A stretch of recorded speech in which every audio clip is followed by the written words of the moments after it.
Oh, shit. Here we go again.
Seconds left.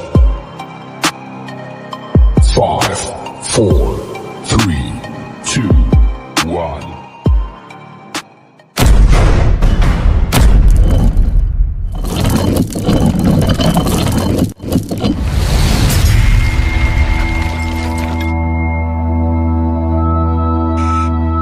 May I have your attention, please? May I have your attention, please? The show starts right here, right This now. is a message to all the haters out there. If you don't like what I do, but you watch everything I'm doing, you're still a fan. Loyalty got royalty inside my DNA. Cocaine quarter piece got war and peace inside my DNA. I got power, poison, pain, and joy inside my DNA. I got hustle, though, ambition, flow inside my DNA. I was born like this and born like this, immaculate conception. Born like this, perform like this, wish out you a new weapon. Contemplate, I meditate, then off your fucking head. This that put the kids to bed. This that I got realness. I just feel shit cause it's in my DNA. I got millions, I got riches building in my DNA. I got dark, I got evil that rot inside my DNA.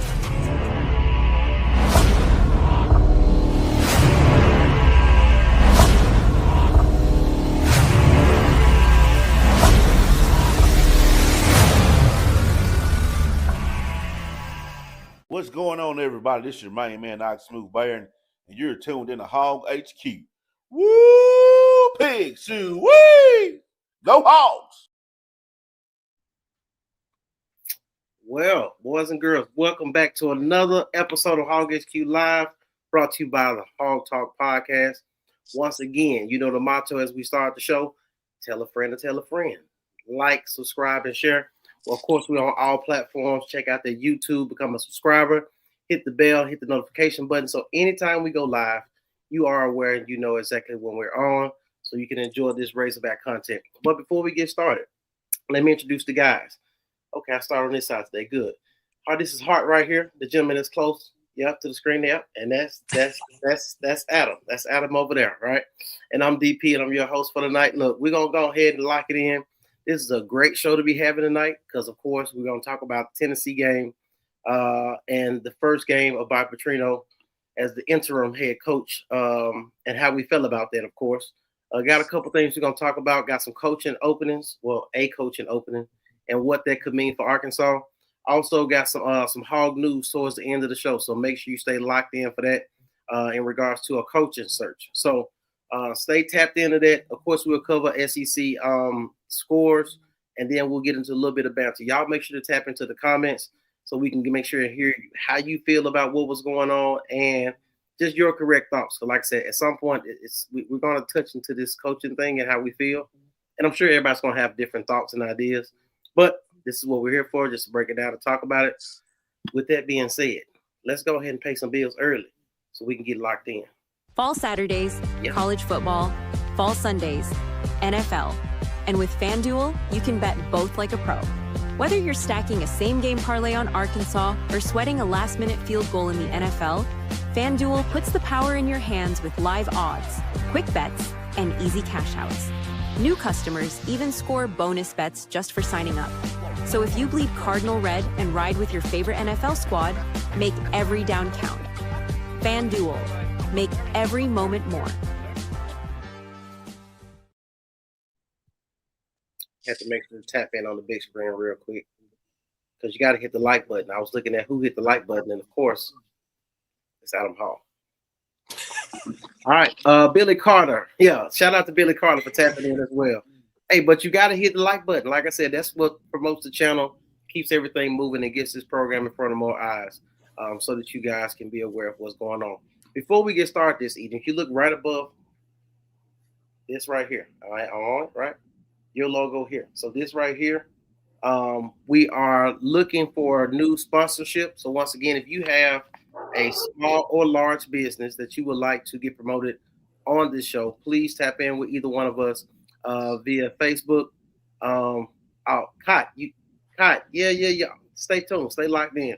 So look, we're looking for sponsorship for the season. So make sure to tap in. If you got a small business or a large business and you would like your business displayed on this content, we can definitely reach out to you and let you know exactly what our reach look like, how many people actually see this show, the programming, and how this can be beneficial to get more people coming through your door or to get more numbers on your website. So once again, if you have a business, that could be you right here. Tap in with us at any point and let us know what it is. There you go. What you got to say? Hold on. Heather, I got to get these people. Shout out to Heather Ward, Heath Gother. Hope I said that right. Probably said it wrong. Sorry. Mm-hmm. Jerry, Derek Simpkins, and Brian. Yeah. Thank y'all for hitting the button, man. Hey, pronounce Brian's last name. Huh? Pronounce Brian's last name. See, because when you say stuff like that, that means it's not what it seems. So it must be different. And I'm trying not to mess with this man's name. Brian Potter. That's what we'll go with. What is it? Huh? Don't worry about it. This is why you pay the AL. This is why you pay the AL, dog. Shout out to David Simpson. Thank you for hitting the button, man. We definitely appreciate it. I do wonder, though, if it's close to Ty's last name because, you know, he's a B, Brian's a P, but it's spelled the same afterwards. Bob Petrino, BMP. So we need to get Ty in the comments. Like you know, Ty come in at some point, you know what I'm saying, and tap in. D-Cot checking in from Indiana. Thank you for tapping in. If you don't know, if you're interested, if you're a Colts fan, if you're in the Pacers, my guy D-Cot, they got Game Time. Game Time is the podcast. Cot, you can put the name down in the comments so we say it properly, so people can go ahead and check out your platform as well. Those guys do a great job over there in regards to sports. They're in Indiana, so if you're interested, because they got a good college team up there right about now. Yeah, I know their assistant coach if y'all need some hookups. What? Well, the basketball program. Yeah. One of my former teammates is assistant basketball coach now. Gotcha. Yeah. Let everybody know that you play sports and you was a hooper. Got it. It's not my fault. I'm 5 foot. You're 5'9". So. And I'm not ashamed. Yeah. So D-Cot is on the Game Time podcast. Game Time podcast. Check them out on YouTube. They got the thing going on. Squash. Brian, how do you pronounce? At this point, Brian, I want to know. At this point, I want to know, Brian, how do you properly pronounce your name? If you can do it like the dictionary or Google where it gives you like the little dash and sounds like, I'll take that. Anyhow, let's go ahead and get into it, man, before we get all off topic, dude. So we're going to go ahead and tap in. Let's get into the SEC scores for week 7. Ole Miss. I think a lot of people would have liked Ole Miss to lose this game, but seems like in one possession games, they seem to get it done. I don't know. Yeah, we could have had that, but yeah. So Ole Miss got it done. That was a scary one for them. But like I said, they still hold on and doing what they're doing. Florida and A&M. I knew A&M was going to win this game. At the same time, I hope Florida would look a lot better. They didn't. And it makes me think about when I watch games like this in particular, I kind of consider the fact that we still have to play A&M. I want to see what they look like against other teams. So I'll watch these teams before we play them just to give me a good analysis of what we're up against and what it could look like in the matchup. So Texas A&M take care of business. Slowly, nobody's talking about Texas A&M. They're number 5 at this point. 4 now. See what I'm saying? So they're coming to Fayetteville at number 4. Right. I have a question right off of this. All right, Texas lost to Florida last week. A&M beats them somewhat handily this week. Does that make you have – do you think Texas is more beatable now than A&M? Of course, for me. I think if Texas A&M – Arkansas plays Texas A&M's offense is not good. I know they put up 34, but I think that's the most this season or close to something or another. I think if Arkansas can put up, 31, 35 plus points, I think that they can beat Texas A&M. The question is, can your defense stop a nosebleed? Yeah. And if it's a one-possession game, what does that look like? Because Marcel Reed is dynamic with the football in his hand, whether he's throwing it or running it. He's not the backup anymore, though.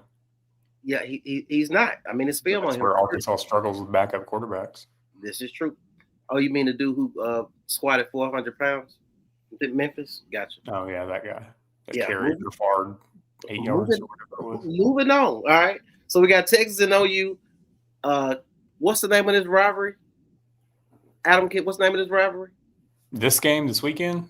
No. The game that just got played between Texas and OU. What'd you call it? Oh, it's the Red River Shootout. We're not switching the name. Okay. Just like the world's largest cocktail party when it comes to Florida and Georgia? Yeah, whatever. What did they change it to? Cocktail party? No. Just the world's largest party. That's whack. That's real. Mm-hmm. Yeah, that's real PR. All right, so boom, Texas take care of business now. So Hart, you asked about Texas. Mm-hmm.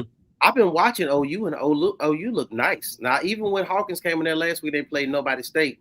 They still look good. But for them to only put 6 on the board and be number 6 in the country at the time, and Texas finally trying to come on and do something, not dynamic on the offensive side, but still, I think one of those things where a rivalry comes up, you throw it out the window. Okay, Ryan, here we go. So I want to start off by saying, because apparently put it on the screen for a reason. I want to start off by saying Petrino had them playing at a high level. In just 2 weeks, we are, with all new coaches, we had a chance to win. We held the number 1 offense in the country to only 34 points, which is well below the average. They only average 40. Got it? If you expected us to win, then you're delusional, LOL. But yes, we are much improved. The turnovers played a part, but we rebounded from them. In the past, when turnovers happen, we let go of the rope. Now, I'm not saying I won't buy Petrino because I don't. We need new firm. What? Huh? We need new firm. Continue, Ryan. Maybe it didn't allow all of it. I don't know. Gotcha. All right, moving on. Alabama and Mizzou. That's DCOT team, Alabama. Now, I watched a Game Time podcast, and he said, hey, Missouri, he talked about the running back, talked about the quarterback. At the same time, he said, hey, I think Alabama was favored by 3, and that's exactly what they won by. So Alabama's on the roll right now. They're not the old Alabama. They're the new Alabama, and it is what it is. But like I said, they seem to continue to get it done against opponents they're supposed to play against. It makes me worry about who Mizzou played next, honestly, to be honest with you. UGA and Auburn, a lot of officiating situations in this. Hugh Freeze could lose his job because of the calls in this game. He may have lost his job regardless, but this didn't help his cause because they easily could have been up and did their thing. So Georgia took care of business 20-10. South Carolina, LSU, 20-10. Seems like ever since Lenore Sellers got hurt, they haven't been the same. Only scoring 10 points in the game. LSU is not dynamic. I feel like that's a game that once we play LSU, we will have been at the point where players will say, hey, I'm declaring for the NFL. Hey, I'm here to transfer portal. I got to put the tape. I got to put the film out there to be valuable. I think that's a game that we win at this point. LSU is not dynamic at all. I've not seen a lot of national coverage from them. And they're really basic as an offense. So it'll be interesting to see what Arkansas looks like when they play LSU. And then, of course, Arkansas versus Tennessee. As Ryan said, we held them under their average. So they still get the game won, 34-31. Arkansas takes another L. Tennessee gets another W. We move on to the following week. Man, okay, Ryan, we need help from Newt. We need new from the AD down to the coaches. All right. Thank you, Ryan. Thank you for clearing that up. Yeah, I agree with that. At this point, we need somebody who can come in and change the whole dynamic of what it looks like. I agree with all that, but I like BP. See, this is the thing. And this is the issue we have. Like, how do I say this without saying this? Because y'all know where I'm going. At some point, you can like who you like, right? But at the end of the day, if you're for the people, if you're for the brand, right, then you have to go with what works and what majority of the people are feeling comfortable with. We're at a place now, you just do what you want to do and nobody cares. I get it. But this is going to be interesting. And this is a lot of what we're going to talk about tonight, about how you feel about should Bob Petrino continue to keep job depending on how he looks, or should we go look outside? So make sure y'all stay tapped in because we definitely got some comments on that. Real quick, we do got a Hog HQ Live little ad real quick. You can go ahead and run that. We'll go ahead and jump into this game action.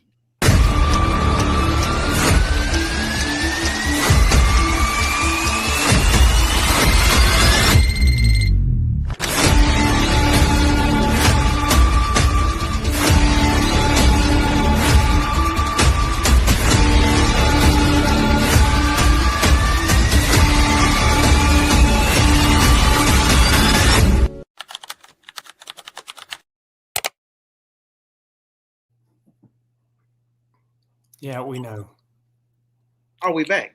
Oh, my you bad. spent money on that, didn't you?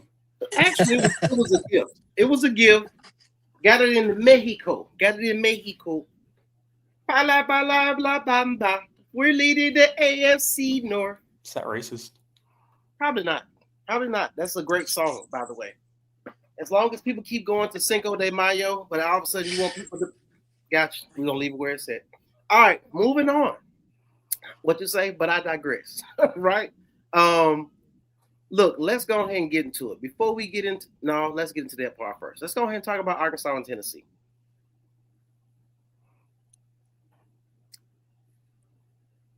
All right, I'm going to start with you and read this comment, and I want you to go ahead and give me your take. Give me that back. I believe if Bobby had his time, die as a HC,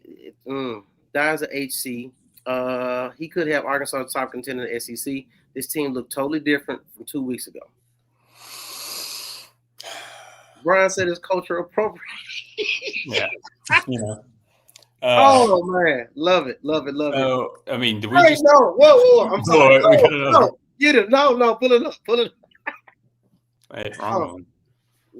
Yeah, Jefferson coming back again. Premium supply offense, life supply. I love it, dog. I love it. I don't know what type of time you have on your hand to come up with this. It is hilarious, bro. It's hilarious. Okay, so before, because the comments are going to start with the Tennessee game, so let's just start. Initial thoughts. A lot of us three sitting right here, and we had this being a double-digit loss, and it wasn't. I honestly thought when Tennessee went up 34-17 that it was just going to get worse because we haven't seen them fight back like that. And then your third quarter, you scored 0 points. So I'm thinking we're right back to the second half woes that we've had throughout, the last few games or whatever. It's one of those Taylor showed fight in that fourth quarter. The team showed fight in that fourth quarter. And I applaud that. I mean, that was great on their part. You can go back and you could question the fourth down and not getting it. And why didn't we kick a field goal?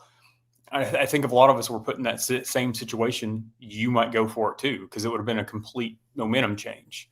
I think not getting the fourth down conversion would be better than missing the field goal momentum-wise. And freshman kicker who missed 2 field goals at Ole Miss, maybe that's still in the head. You're at Tennessee. You have 100,000 plus fans. Don't know if that weighed any options, but Bobby Petrino likes to take a risk, take a chance. So I don't fault him for making that call. I wondered after we called timeout. I was thinking, okay, we're going to bring out the field goal unit, and we didn't.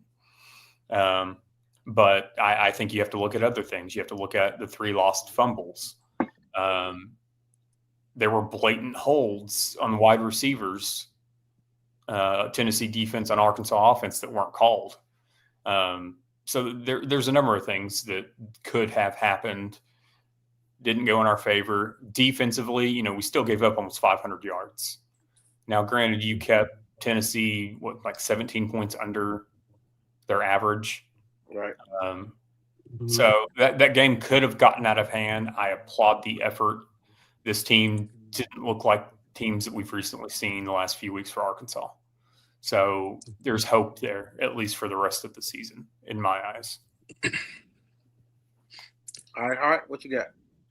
Well, I liked that everybody bought into Petrino's tap the hat approach. Everybody run, celebrate. You saw a lot of buy-in and effort that we haven't seen a lot of this year, especially in the second half. I loved the fight at the end.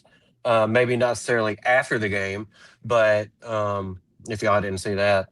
But the turnovers hurt, of course. I hate that it comes down to that again in plus territory. But I like the offense, except for the third quarter. Like he said, he should have went to the pass a little bit earlier than he did. Washington getting 100 yards, that was nice to see. He ran tough. That was the first time I think we've really seen him, earn his pay, if you will, so far this year. Literally. Literally. Green looks pretty good for the most part from what I saw. Of course, I was busy doing other things as well, but I like the effort. It gives us promise going forward. How long can we hold on to hope? Jesse Jackson had a chant to say, keep hope alive. Fuck hope. Look. I don't think Bobby will let them quit. I think he'll get it out of them. Okay. So this is the thing. How hard can you push a player before they quit on you? And Coach Tippett didn't push them. In this day and age, you don't know. Right? You don't know. Right? So some of that's regulated a little bit now. Like, you bringing up by the LSU game, we should know players hitting the portal, whatever. You can announce your intent, but with the portal window not being until January now, you can't do anything through, through bowl season, or most of bowl season at least. So I don't think you're going to see the quit that we saw. Okay. I think we saw through practices, press conferences, and then on the game, you had your players that were the vocal leaders leading into the game, whether it was Talon, whether it was Larry Worth, whoever it was. Is the defense still have issues? 100%. I mean, it's one of those things. I didn't know whether we were going to expect a worse defense than we saw before, just because of the 3 coaching changes on the defensive side. But I think a lot of these guys are just out to prove that maybe they're not as trash as the rankings up until this point defensively has shown. So it's one of those that it gives you, I know, it does give you a little bit of hope, but it's still game by game, because anything could change from, like we talked about. It would be the Arkansas thing to do, to like knock off Tennessee and then, lose the following, or this week, since we have number 4 Texas A&M, beat Texas A&M and then lose to Auburn. I mean, that's the Arkansas way historically. So this is something that I would say take the positives, work on the negatives. Obviously, fumbling was a big one. Props to the team too for 1 penalty for 10 yards the whole game. Yes. I mean, that's something that, shows a little bit of discipline there.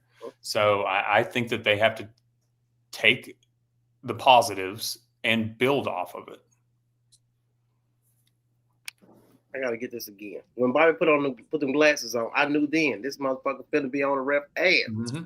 Yeah. I love that for Bobby Petrino, man. He real gangster. I love that about him. About to take over his man. So, Derek, stay tuned for this comment. Now, my take on the game, slightly controversial, maybe not. Being a realist, yes, it does give you hope. You've seen the effort. They played better than they did in the previous games. You had a different coach, different staff on defense. On the other side, different coach, same result. You still took a loss. You still lost in a one-possession game, a one-score game. So different coach, same strokes. There you go. You still turn the ball over with fumbles. So I don't know what that is or who that is. I don't do the whole pointing the finger thing. We're just pointing out the facts. But two things can be true. You can see effort. You can see energy. You can see passion in players, tap the hat, all that type stuff. But you also can recognize and be honest with yourself and say, we still keep having ball security issues. We still come out in the third quarter and barely score. None of that changed for me. I mean, how many receptions did Courtney Crutchfield record? As much as me. Okay. See what I'm saying? So, like, I understand. I get it. At the same time, I got to look at it from the other side just to give you guys some perspective. You can't start all this, oh my God, I'm so excited it's by Petrino, and think it's so nostalgic of 2011. This is a whole different situation. Speaking of our rest in peace, great quarterback number 15, the crap Tennessee pool. Yeah. I don't care who. Very distasteful. We talked about this on Hog Talk. This is one of those things that you control all you want. Yeah. But to put the jersey of a deceased player on a skeleton is ridiculous. Right. You knew what you were doing. You can't play dumb there. Mm-hmm. So it's one of those things, especially for Arkansas. Don't do it. Right. Ryan Mallett, Alex Collins, Chris Smith, whoever. Yeah. Don't do it. Transplant Texan, great to see you on again tonight, sir. More victory, 3/4 of scoring. Thank you. And you only won 2 out of those 4 quarters. Right. So that's all I'm saying. I'm just saying, just look at it from different sides, because let's just say, and this can go multiple ways. Let's just say we still hope Bob Petrino is the guy. We still hope that he has the opportunity to get the job. And then all of a sudden we lose another game. Let's see what the comments look like the following week, right? At this point, you're going to start looking nationally and start looking for replacements. Because at some point, the low hope you had is now gone. Now, the other side of it is this. Remember, Jimbo Fisher was the head coach at Texas A&M. You remember the offensive coordinator at the time? Before he got fired? Bobby, the 1 year, yeah. So is it a situation where Bob Petrino, now that he's in control of the team, is it an opportunity for him to get his lick back against Texas A&M? That could be a scenario as well. So you never know. It could be the Arkansas thing to do, to barely lose this game and say, hey, we put it all together next week and we knock off Texas A&M, which is due. Texas A&M, Missouri is due at this point. Like, it's sad how many times we lost to these guys. So it's definitely a situation where we need to work on that and hopefully they get it together. My question to you is this.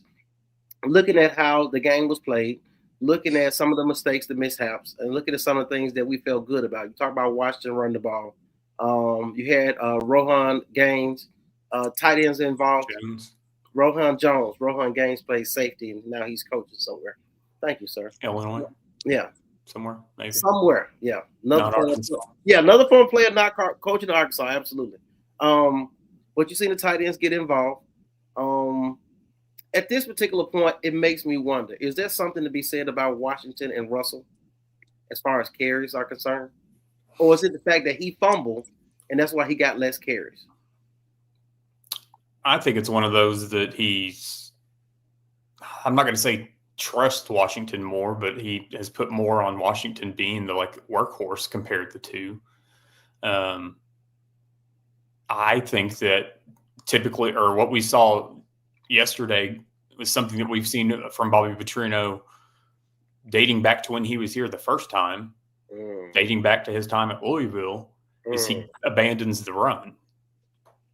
He spoke about that in the presser. And he's known to do that. So when he did it yesterday in the third quarter, you're just sitting here wondering why. What are you doing? I'm in control. You don't know if you ever seen a movie called Captain Phillips, when a Somalian looked at. I'm the captain now. I'm the captain now. That's what Bob Petrino told us, that I'm the captain now. I'm gonna do what the fuck I want to do. And one of the things that was part of that conversation, I always wondered. I want to know in his first game as the interim head coach, will we really see if he was handcuffed by Sam Pittman? How much control did he really have over the offense, or do you feel like Sam Pittman allowed him to do his job, and we've seen the same thing previous weeks versus this week? Or do you feel like he was overwhelmed with having to be the head coach and be over everything? Hart, what you got on that? Well, he had 2 weeks, so that's not going to be an excuse. That's acceptable. I mean, I just feel like we came up a little short, and I think he regrets not kicking the field goal. If he makes the field goal, we may have a different game. Shoulda, coulda, with ifs and buts and all that stuff. But I just don't know what to think right now. We keep losing one score games. I will say this: that was Braylon Russell's first career fumble in college, if I recall. So I don't want to put much on him. Coughing it up. He's had 150 plus carries, one fumble. Why not? Well, why not? It's what anybody, I feel, and I'm not. This isn't an excuse for him. This is just in general. Getting hit twice like he did with 2 defenders. A lot of running backs, wide receivers, whoever, are going to fumble that ball. Mm-hmm. Mm-hmm. Is it possible that those offensive linemen could have went to the second level and blocked the guy so it never got hit twice? Yeah, absolutely. And we seem to fumble at the worst times, though, when we're on plus side of the field, when when we got momentum, and we're taking points off the board. KJ Jefferson, Superman at home. Yeah, exactly. Exactly. That's the type of stuff that's been happening to us. We're not fumbling it on our own 30 or anything, which puts them in better scoring position. But still, we're taking points off the board when we're already in at least field goal range. It seems we shoot ourselves in the foot. Yeah. Correct. Yeah. Derek, to answer your question, yes, that was the issue. Mm-hmm. Well, but remember, just like Sam Pittman said, Jimbo Fisher also said that Bobby Petrino isn't handcuffed. All right. It made me think about his MO. Petrino like big backs. He like I said, you think about running Wingo. It makes you think about Washington. Broderick Green. Right, Broderick Green. So those type backs he like. I know Braylon is a big back, but he's a little bit smaller. I think Washington's a little bit more elusive in open space. So I think that's what he goes with. And we'll try to repeat that next week versus Texas A&M. Comment from Will. Do you think Bobby P will be more successful in NIL era with the more business-like component as opposed to the traditional style of recruiting? Great question. I think that if he would tap into this person that we're paying to be a GM, that's what they were brought in here to do. That's essentially what the head coach should do, is rely on their GM to worry about that. Now, does that happen? It does in other places. It doesn't here. It very well should and could benefit and help out these coaches that do have a hard time navigating this new wave of college football with NIL, transfer portal, all that stuff. With that, I don't feel like Bobby Petrino would really have an issue when it comes to the NIL world. Mm-hmm. No, he hasn't been, this involved in it outside of, the offense or whatever. But I feel like the players that he's had, the teams he's had, it's one of those things like, Lamar Jackson got paid while he was at Louisville. It's one of those things that I think the type of coach that Bobby Petrino has been, I don't think he's going to let something like NIL stand in his way to get the players that he wants. Gotcha. Shout out to Michael Eason tapping in. Now look, see, D-Kai got smart. He went to his actual page of his podcast and made a comment. Boy, you smart. That's called marketing. I like that, Brandon. A great show, fellas. Would love to collab and talk college football. He had talked about us doing the SEC segment for their show. Mm-hmm. And they really dive into it, so maybe we can link up and do that. transplantation. Daddy Russell doesn't find the flaw in his boy's game. It's all the coach's fault. Yeah. So Michael Eason, you said Russell was a distraction. Now his pops is a distraction. I haven't heard Russell say a thing this year. After he did the whole flip flop, I'm hit the portal coming back situation. This dates back to his time in high school, which is why he only spent a year at each school. I mean, wasn't it 3 schools, 3 teams in 3 years in high school? Something like that. Yeah. And then the flip flopping out of the portal at the end of last season or whatever. A lot of this comes down to parents needing to back out of their kids' athletic careers. Be a parent, push them. Yeah. Your kids aren't your paycheck. Yeah. For some of them, they are. Yeah. Got it. Jerry with another comment. Why can't we come out of the locker room after halftime? I don't believe we are out of shape or anything, but why do we suck in the third quarter? A lot of times, even just think about like lower levels, right? So even in high school, the coach gets you amped up and excited about the third quarter, playing another half of football, et cetera, compliments you on the things that you are doing well in the first half, and then tells you what you need to work on for the second half. For whatever reason, I don't. Bobby Petrino got to get mad and cuss somebody out. That's the only thing. Hey, at least we haven't seen them watching Polar Express in the locker room. Got to take the small wins when you get them, brother. Take the small wins when you get them. Ryan would have come in. All players got paid back then. They just hit it. Exactly. And honestly, that's the thing, too, is a lot of the fans that are so anti-NIL and this, that, and the other, it's like you just don't want to know about it. That's what all people are really mad about is the fact that we know about NIL. We all knew these players were getting McDonald's bags, envelopes in their lockers, handshake money, whatever. But it's just the fact that it's openly talked about that everybody's so against it. Now we're players getting $6 million NIL deals out of high school. No. Right. But at the same time, players have been paid going back to the Pony Express. Correct. Mm-hmm. He talked about that at Touchdown Club too. Yeah, him and Eric Dixon having those cards. So Isaiah, I did see your comment, sir. I did see your comment. We will link up and get that done. Cott with a comment. Does Bobby have support of the leadership at Arkansas? Great question. What was that? What was that? What? Hog News later. Oh, okay. Okay. So he say stay tuned towards the end of the show for the Hog News, and we'll tap into that. Michael Eason, his fumbles and drop passes, asking for NIL money, parents involved, not really producing, distraction. Copy that. Copy that. Is he asking for the NIL money, or is it the parents that play agents?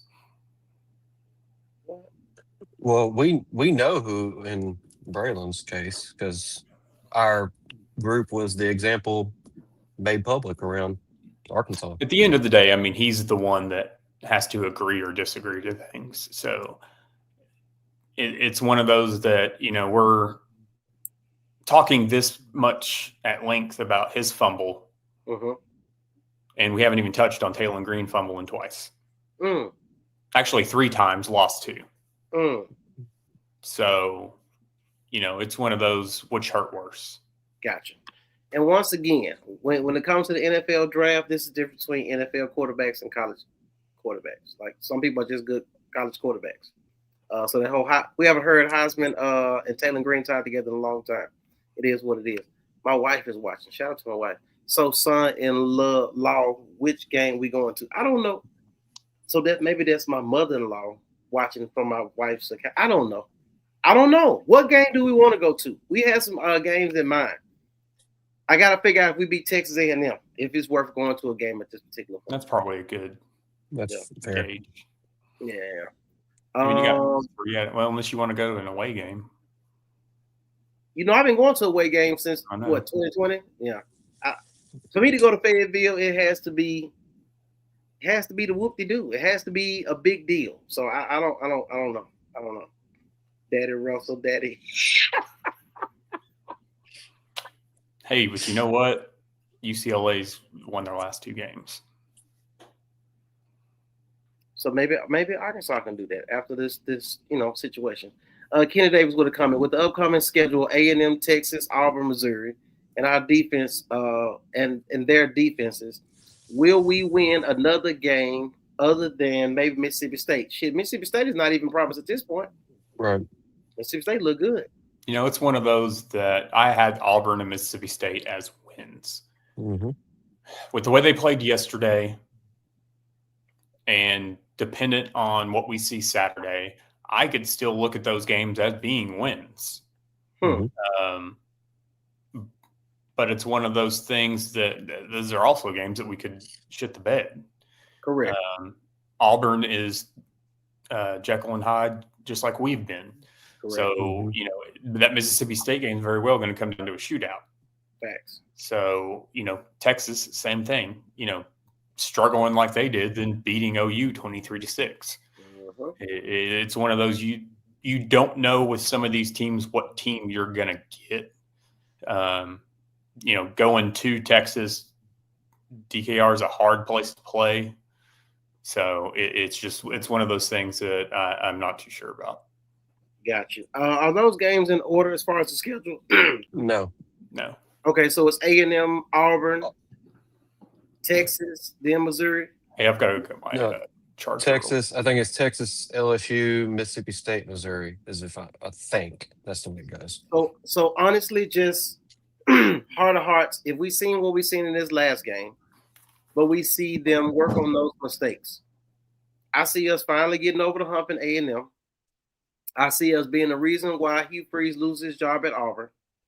Because why are you losing to Arkansas? I can't see us being Missouri. I can't see us being Mississippi State. LSU, I think that's a situation where we can actually get that win. So it is what it is. Their offense, yeah. Right. Jerry Cox, crazy to think at how bad our defense is. Quincy Rhodes is getting first round mentions. Yeah, that's wow. Jay Johnson, hey, better late than never, brother. Better late than never. Thank you for tapping in with us. I bet you're gonna hit that like button if you ain't already. Yes, sir. There it is. Michael East, Arch Manning will improve our defense. Hey, Arch Manning is not who people paying him out to be. So it's gonna be interesting to figure out if he does get better at any particular point. Woo Pig, Destino. Okay, Woo Pig, Destino. So Destino, let me ask you a question, and you can definitely follow up on this. What do you get? Because when you say what you just said right there, you're telling me we seen what he did at Vanderbilt. You're also putting Arkansas in the same boat with Vanderbilt. Bottom dweller of the SEC. He built them up, made them competitive. Got it. You went to Penn State. You can't win the big game. Yep. So that means you on average, you getting 7, 8 wins, 7, 8, maybe 9 wins. So I'll play devil's advocate with it. And I'm not advocating for James Franklin by any means. Right. But so 8, 10 win seasons, 13 wins last year. Mm-hmm. The 2 back-to-back 9-win seasons at Vanderbilt, of all places. Mm-hmm. Yeah, struggled in big games. Lost a lot of big games. Mm-hmm. But I'm sitting here looking at Arkansas in the past however many years, and are we going to get somebody with a better resume, somebody that also has their team consistently in the top 10, top 15 year after year? Because we're sitting here kind of shitting on James Franklin's resume a little bit because of the big game aspect of it. Right. But we're making it like we've been in so better places than that. Okay. All right. So I'm going to take this. I'm going to take that and flip it. Okay, Missy Elliott. What's my man's name? If you had an opportunity, would you go after Norvell? No. If you had an opportunity, no. He won't coach year period. I've already, Browse. Circling the block. Kendall? Yeah. All right. We're not circling the block anymore. What's the coach at USC now? Lincoln Riley. Lincoln Riley. Nah. I don't want OU's dirty laundry. But I mean, what's wrong with Lincoln Riley? He puts quarterbacks in the league. What's the problem? Just because I don't like somebody doesn't mean I don't think that they're a good coach. Okay. I'm just asking the question. Well, it's just everybody's, there's been a lot of POVs since James Franklin got fired earlier, and it's he doesn't win the big games. He doesn't win the big games. Who at Arkansas won the big games? Did Bobby Petrino win the Sugar Bowl? He didn't. He beat LSU. Scoop and score. Damn it. I mean, he beat Sam Pittman beat LSU. Sam Pittman was a great guy. I understand that. Yeah. I'm just saying, like, there's gonna be pros and cons to everybody. Correct. And I'm not saying I want James Franklin. Mm-hmm. The coolest thing about James Franklin is we would get Michael Key from Key and Peele on campus. There you go. But it's one of those things that he also can find the right job for him with that $49 million buyout. James Franklin can recruit nationally. And I think that's the biggest proponent that makes it interesting for me. I don't know. I'll talk to y'all off air about what I was about to say. I'm going to leave it where it's at. But it's not a bad situation. But I said this in a post on Hog HQ. You keep talking about these coaches that are named up for the Arkansas job. Just know it's never the first guy. Also consider the fact of you better hope, and I said you better hope Penn State, Florida, Michigan, and I think another school I said, don't fire their coaches. Because anybody who you think could come to Arkansas would definitely take Penn State job over Arkansas job. I definitely think Arkansas is a more desirable destination than UCLA, than Virginia Tech, right? These other openings that are currently out there. But now that that's the situation, James Franklin can write his own ticket. And whoever you thought he was going to get as a top candidate, if Penn State is even thinking about him, he's never coming to Arkansas over Penn State. You see what I'm saying? Mm-hmm. I was like, be careful what you wish for. Like a lot of these bigger schools that have prestige, used to winning on national attention on a regular basis, if they cut their coaches, then whoever we think is going to come, they're not even consider Arkansas at this point because now we know what they have in their backyard as far as recruiting is concerned, prestige of the university, and the money that comes with it, and recruiting. Hell, you want Auburn winning is what you want. You want Auburn to keep winning. You don't want Hugh Freeze being gone because then you got to compete with them. And then if Florida fires or Napier. Right. Mm-hmm. Hopefully that Texas game saved him. Right. That's the type of coach that Arkansas is going to be interviewing, looking at on their wish list, on their whatever. It's not going to be a coach that is going to be in talks about the Penn State job. Because you don't have a chance. Penn State is going to be out there trying to, steal away Signetti from Indiana. Could they get Dan Lanning from Oregon? Right. Could they, these guys that are, in the North, I just don't see many SEC coaches outside of what are they going to go get Urban Meyer? That will be interesting. You never know him. I mean, you don't know with him. I just don't, the names on the list, like we've been talking about for Arkansas, which we'll get into here shortly. Mm-hmm. I don't see these being names on Penn State's list. Gotcha. Those are another tier down as far as what you're looking for. Do want to get transplant text and comment real quick. Every loss except Notre Dame has been by 7 points or less. Positive. The wins are always in reach, but fails to be grasped by Arkansas. Mm-hmm. So it seems like we're close. Once again, we're holding on to hope. Hey, and, that's why we were just poking the bear last night on Hog Talk, but we put out the post that, Bobby Petrino's 0-1 and wins 4 games. Just because we always did that to Sam Pittman. Right. So keep the same energy is what I'm saying. Different coach, same result. That's all I'm saying. All right, looking at Shannon. Thank you, Shannon, for tapping in. Lane must have paid Adam to hit the portal. I'd take, you know what, if y'all would like to know, because I had this conversation with one of our viewers, Derek, and some others, Lane Kiffin would be on my number 1 list. Whether you hate Ole Miss or hate Lane Kiffin or whatever, if I could go pay somebody $10 million to come here right now, not named Nick Saban, it would be Lane Kiffin. He can recruit. He can win games. He's in the conversation for the playoff, which they're going to be this year. He's conversation for the SEC championship. Like him or not, I mean, he's starting to take a lot of the things. If you've listened to any of his interviews, he's starting to take the things that he learned from Nick Saban, and put him to test with his teams on the field, whatever else. And you can not like him all you want, but at the same time, I just kind of look at it. Why wouldn't you want it? I would take Lane Kiffin over John Gruden every day of the week. Because guess what? Yeah. One's proven in college to an extent, one's not. Gotcha. I can dig it. The whoop-de-doo defense will improve at some point. Justin's what we hoping. I feel like they will as well. I feel like some players. Anybody seen Cam Ball? I saw him get mad yesterday. Gotcha. Okay.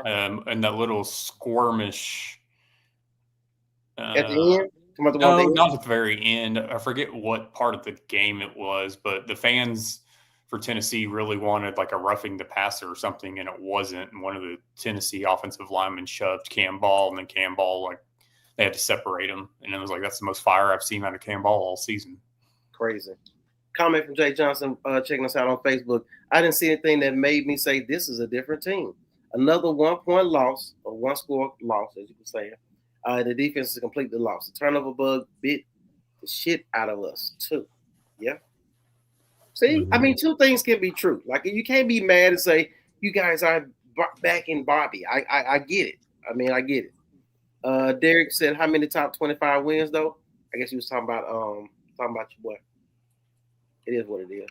I wonder if, okay, so are the fans that want Bobby Petrino, and this is a legit valid question, not trying to troll, not a gotcha. Are we living in the past with it on what he did here before? Or do you truly think that right now in 2025, he will have the same success? I'm going to help you answer that question.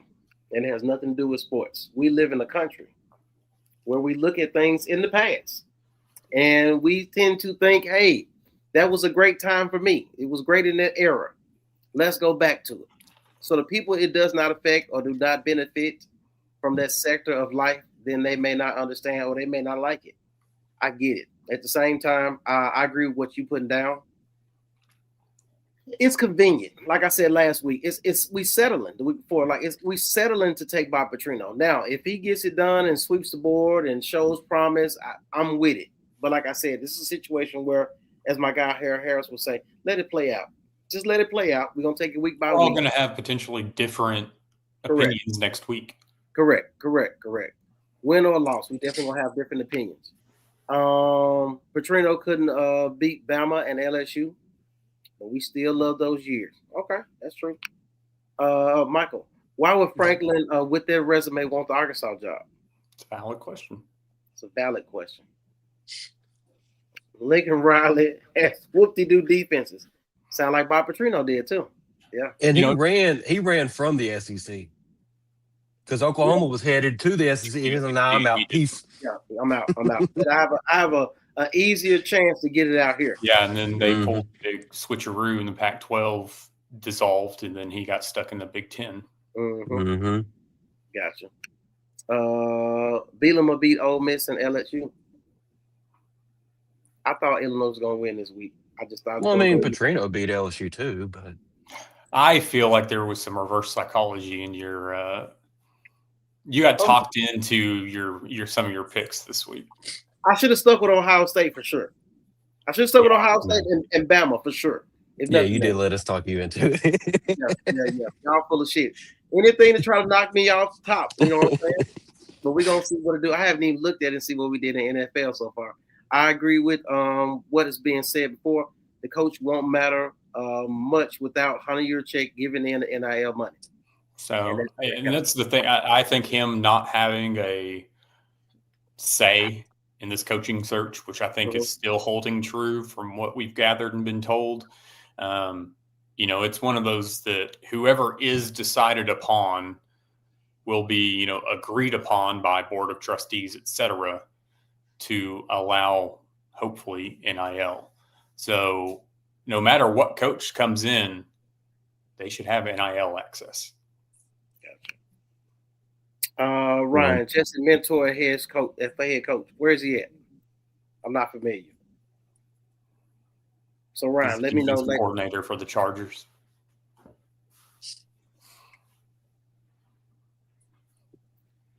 Go give me the defense coordinator from Georgia. How about that? I'll take that.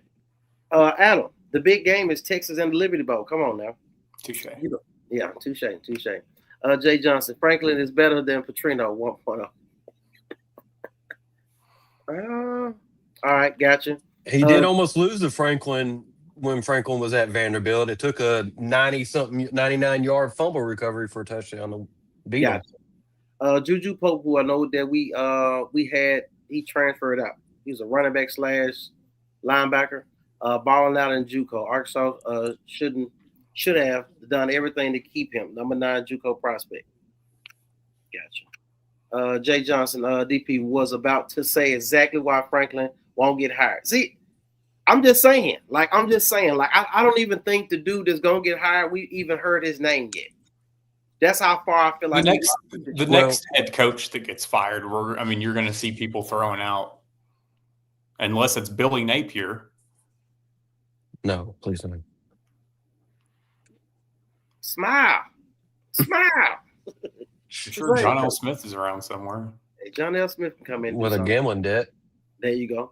Just think, last year only had 4 or so opening. The coaching search advantage is not in Arkansas's favor this year. Exactly.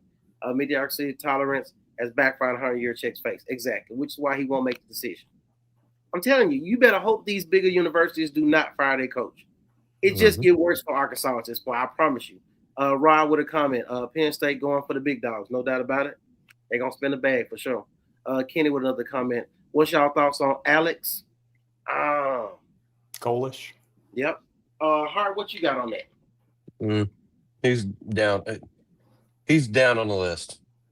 He's not even being considered at this point until they have 3 names that they want them to tell them no first before that. Oh. So once again, if you go to T Republic, you can get this Petty AF shirt, which is discounted this week from $27 to $19. And then on the back side of it, what's on the back? Nothing. You got another one said Petty Backs.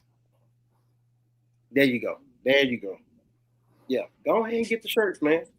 $16 for the shirt. Tap in, let us know that you got it.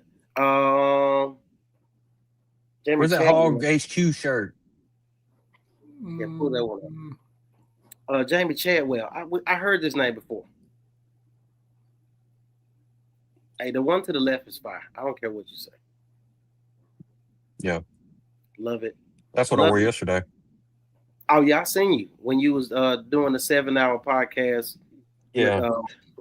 Speaking of, let me do that real quick. I want to thank everybody at the Little Rocktoberfest for having me there inside the hog pen, for allowing me to co-host with them for the entire event. If you were there, thanks for coming. If you didn't, you missed out.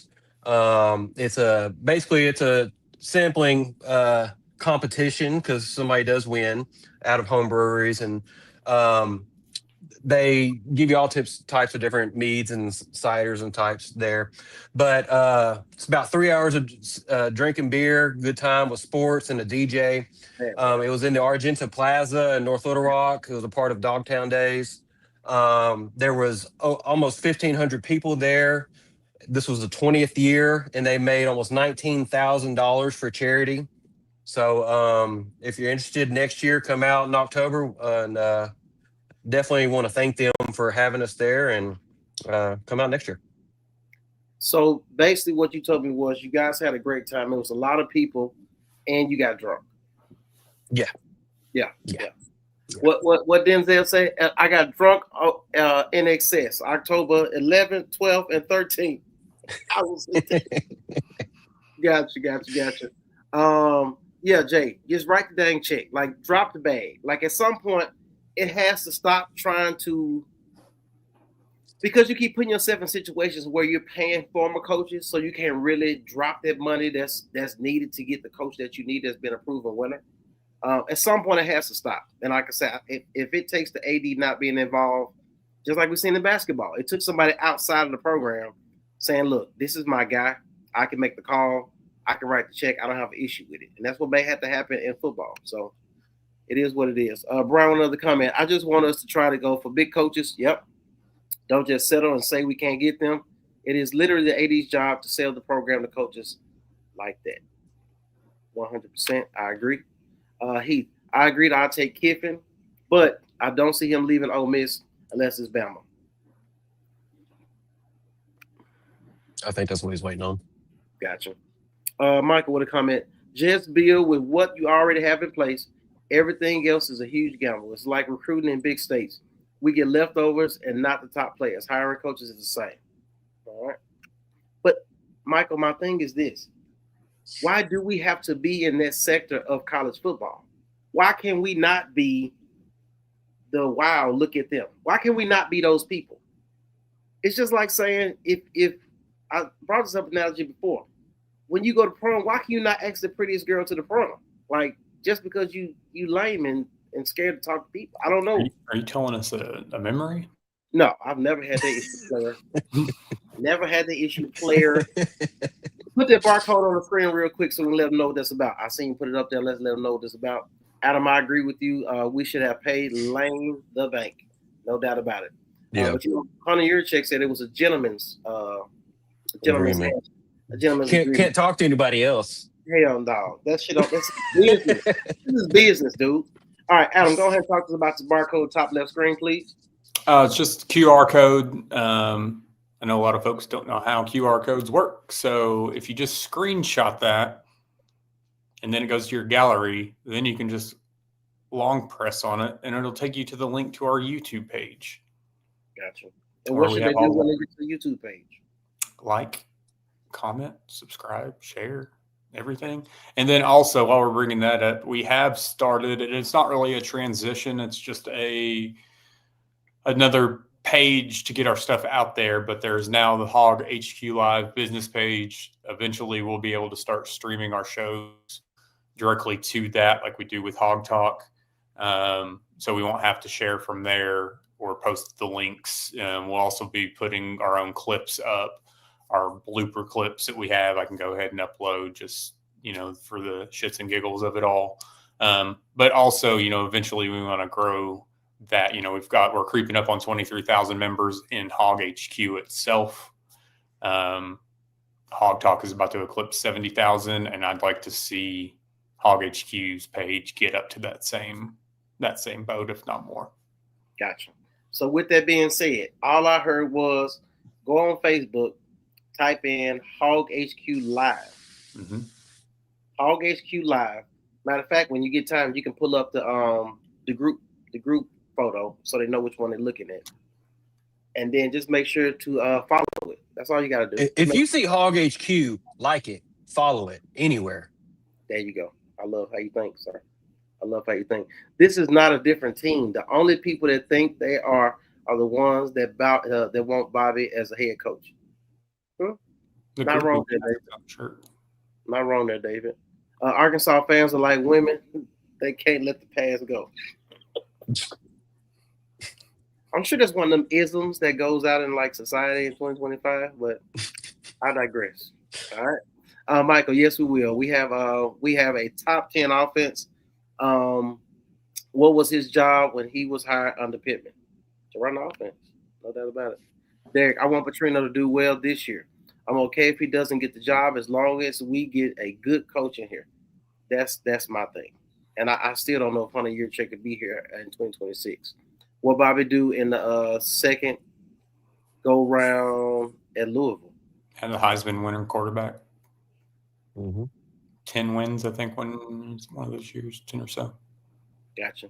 The game that wasn't Petrino are definitely living in the past. We need a fresh mind, a new identity. Yeah? Not mad at that. David, I think Bobby is a break glass in case of emergency candidate. I agree with that. We'll get into that. Let's just roll. Yeah. All right, bet. We're just going to roll with it. Let's do it. It's time for some Hog News.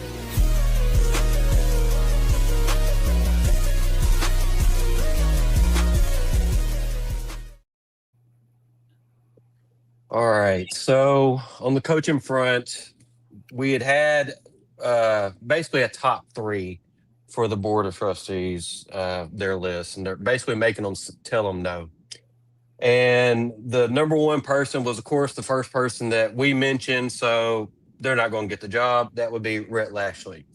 He wants a job later on in life. He kind of wants to finish out his career there, from what I hear. But I don't know. He wants $10 million. Yeah, he definitely wants $10 million right now to even be interested. But he doesn't feel like he's at the point in his career currently to come here. He thinks he needs more tenure before he comes here. Yes. Which, I mean, I like that. It sounds like he wants to be a better version of himself before he comes here. So that leaves us with 2 of the other 3, and that would be John Sumrall and Dan Mullen.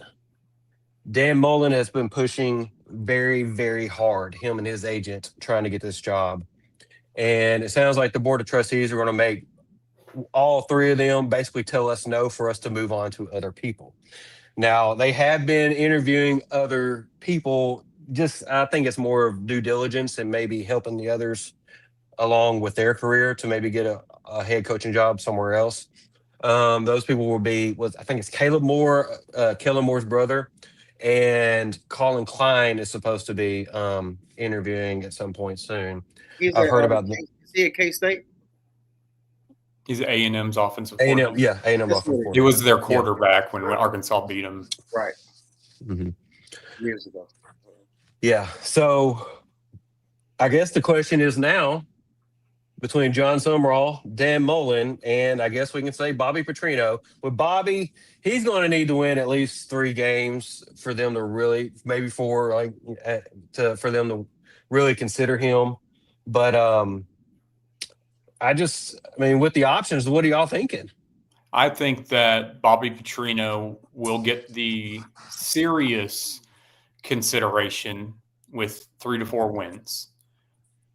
I think that Bobby will also, in that same little bit, be the fallback plan. Yes. So you could look at 2 things. You can look at it as 3 to 4 plus wins, and he's in serious, consideration for this role. Or if they just strike out, then it falls to him no matter what happens the rest of this season.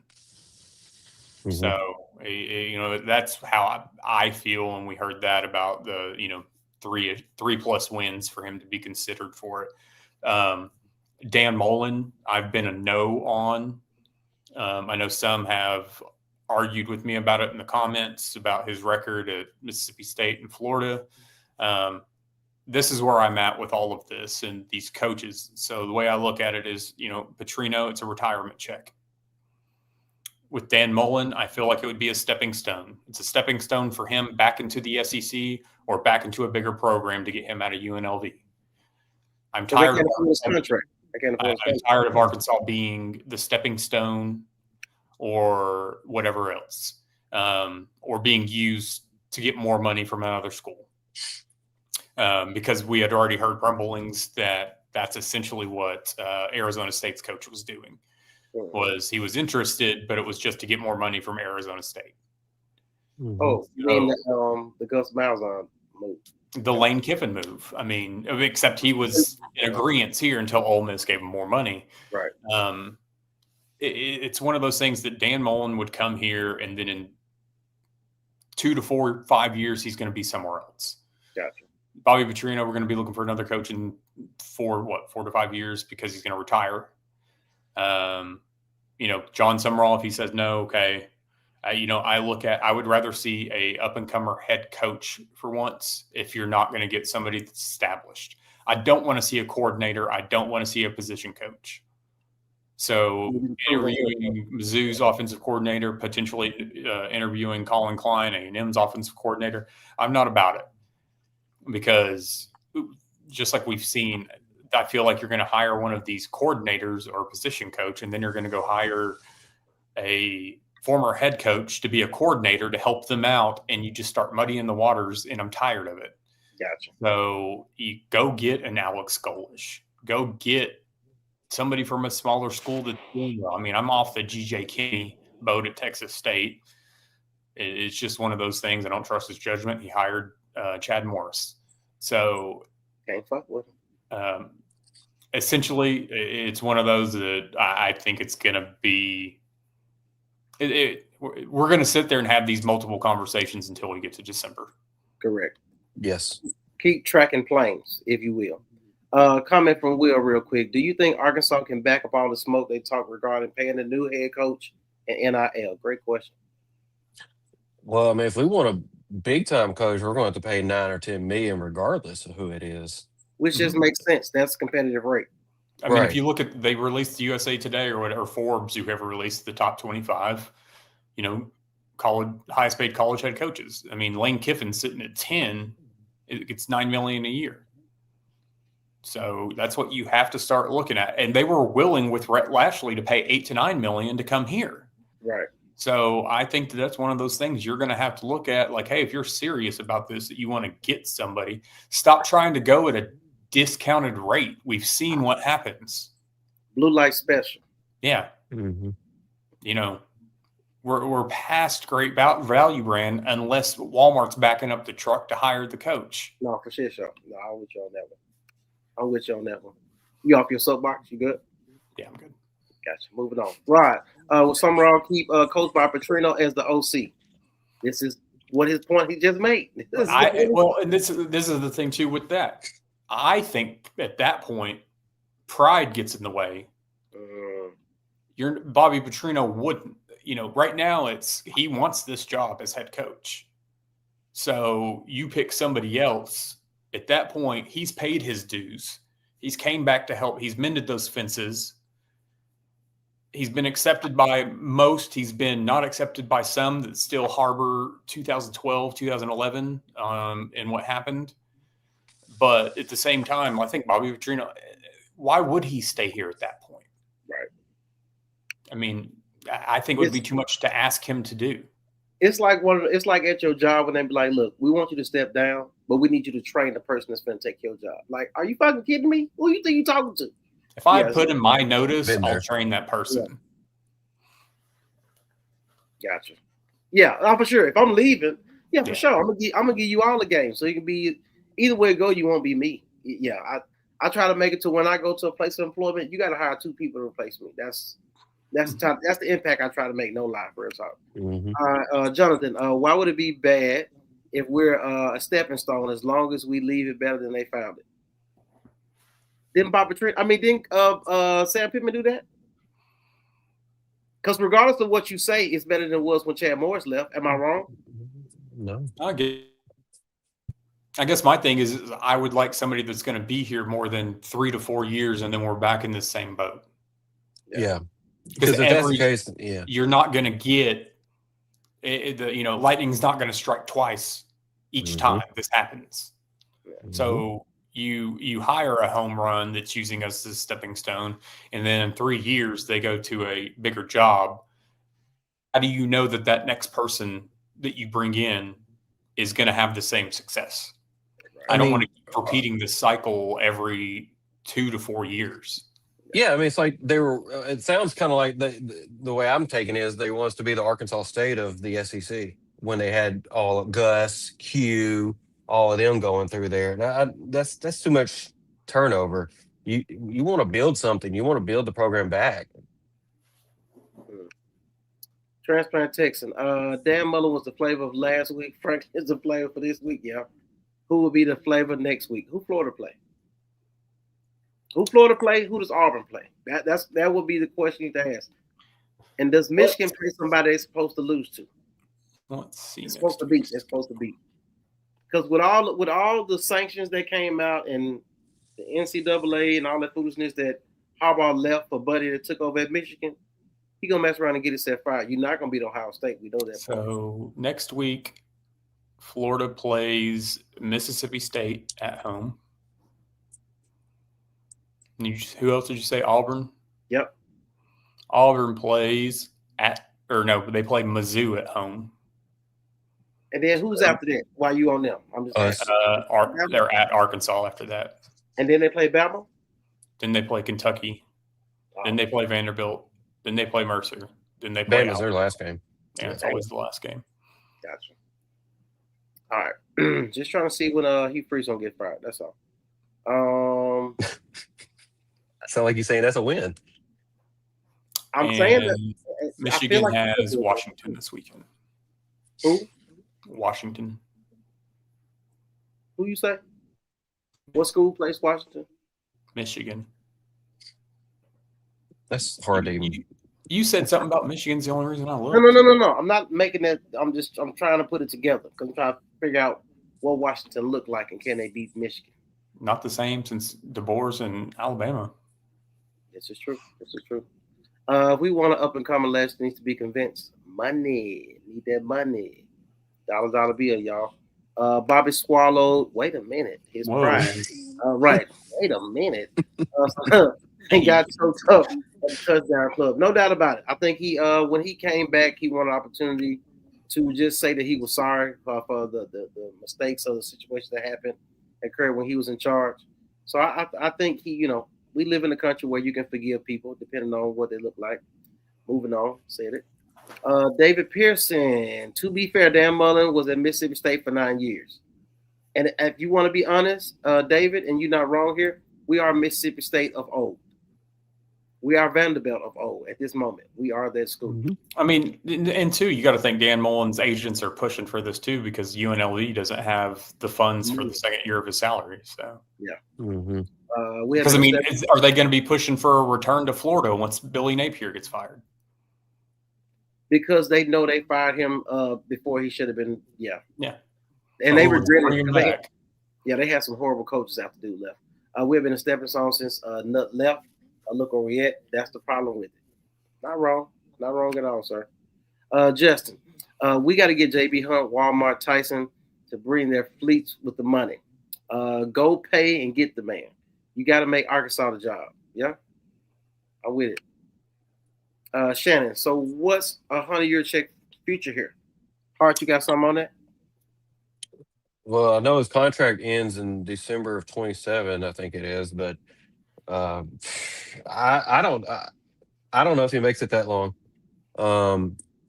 I personally don't think he's done that bad of a job, but he's made some mistakes, and the biggest one is Lane Kiffin, and I think that's haunting him right now. I think that he ends up leaving after this season for a job on the College Football Playoff Commission. Now, at some point, remember we had a conversation before the year started about him being interested in South Carolina, or his name being thrown around in South Carolina. He interviewed South Carolina, Ohio State, A&M. Texas A&M. Yeah, he's thrown his name in the hat and interviewed for all of them. So he's 1 foot in, 1 foot out. Yep. It's just a matter of do they want to let him go and pay the buyout, or he finds another job and parts ways. There's talks that there's going to be a College Football Playoff Commission where it's not necessarily just going to be like rotating ADs like it has been. Okay. And he wants a seat at that table. Look, you got to find for the next job. It makes sense to me. Jay, are there any closures for the Saban coaching tree that are available? They seem to do well. Jay, who? Dabo Sweeney will be soon. Look. Now I could be wrong. Please correct me if I am. Did Nick Saban say that people asked him about coaching again that he might be interested? What was that conversation? Anybody remember? That's Greg McElroy. Greg McElroy saying that he heard it from a very reliable source. Blah blah blah, and then that's when everybody started spinning the block. And then, hang on, right quick. Actually, I think that was the week before the season too. Or week one, right before leading into week one games or something like that. I feel like in a way it's a little bit of clickbait. If it was clickbait or whether it was not. If Coach Saban said he wanted to come back and coach, I don't care how old he is. You go get him. Oh, I don't care how many years he stayed. Just go get him. He would fix the program. He would get them doing it right like Cal was doing. That's what I'm saying. That's what I'm saying. This particular job, what you asking this next coach to do, if you think about it in the grand scheme of things, you're asking him to, I'm trying to think of the proper word, but you're asking him to revive the total program. not just recruit, not just get great coaches, not just retain players who are in the roster. I'm talking about the recruiting visits. They're going to look different. The atmosphere for the Game day fans, experience. Yep. the game day experience, the music that's being played, the lighting. I'm talking about. You see a lot of teams when they score, they got all type of light show going on, all Yeah. this type of stuff. And I talked to a Georgia fan, and they told me, they said, you got to think about it. People like Mark Richt. Mark Richt was one of those guys who is very strong in his faith. And his biggest thing was, he wanted to turn boys into men. Kind of like what we seen from Mike Anderson, right? So as far as like a mentor, he's a great coach to have for your son. At the end of the day, this is a business about wins and losses. Mark Richt lost out on a lot of recruits that came out of Georgia that were awesome at Auburn, awesome at Tennessee, awesome at Alabama, awesome at Florida. They left the state of Georgia and never went to the University of Georgia. When Kirby Smart left Alabama and came to Georgia, he changed the whole program from top to bottom on how they do things. And that's what I think we're at now. We need somebody who not just going to be the head coach. The whole program needs to shift, and this coach is going to be able to have to get it done. And as Hunter Yurchek said, the way he did my boy Sam Pittman, he's had a resource and able to do that. So maybe it takes a new AD to get that done. Get a couple comments, then we're going to get up out of here. Saban admitted that he hates NIL. He won't coach again. All right, thank you, sir. Bobby wants to be here because no Power 4 school is going to hire him as head coach. No to Dabo. Dabo, yeah, starting leading down for the Clips, yeah. DP is trying to say it's the Razorback mobile needs an overhaul. Yeah, not just a simple tune-up, no doubt about it. Put some 20s on it, 24s on it. Yeah, there we go. Jay, the next coach has to make the program the talk of college football. Correct. And then maybe Coach Prime. Yeah, see that? Look at that. Difference between Saban's office and DeBoer's office. Yeah. Yeah. I mean, he's an older gentleman. That's his swag. I get it. DeBoer got a more modern office. I get it. I don't know if that makes somebody commits on the spot or not, but either way it go. We need those guys. I feel like Bobby wouldn't cost them as much money. That's the problem, Jerry. You're being cheap. It's not even your fucking money. 5 years seems like that's all you get out of a coach. Y'all thoughts? At the end of the day, the best for the job for sure. Okay, at least you got that part, Jerry. I'm with you on that part. I mean, it's one of those that, stop trying to get stuff at a discounted rate. Yeah. If you're willing to pay $8 to $9 million for Rhett Lashley, then you need to be willing to pay that much money for whatever head coach you're going after. Stop trying to get people at $5-6 million. What they say, man, stop trying to get the hookup all the time. Here's the thing, like, give them all coaches need to start having like their salaries based on performance based, correct. And stop with the ridiculous buyouts and things of that nature. But it's one of those that I'm tired of. We got away at paying $5 million, $6 million. Oh, Brian is hell, I swear.